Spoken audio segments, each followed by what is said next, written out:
בסרטון הזה.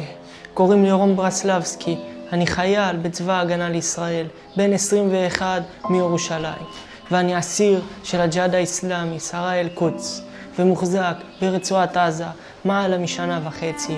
שנה וחצי של סבל ושל גיהנום כל יום מחדש. שנה וחצי של חוסר אוכל.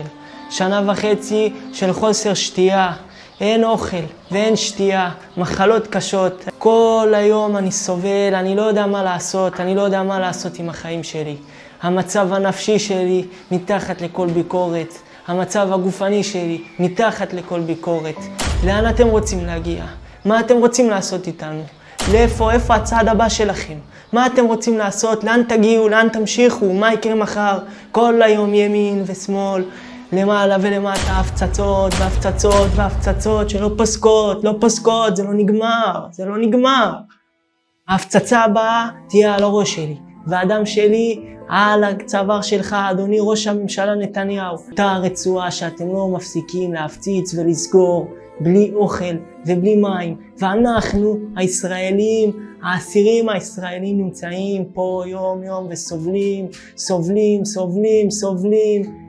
למה ההפקרות הזאת? למה אני מופקר למות פה כל יום, אני וכל האסירים האחרים?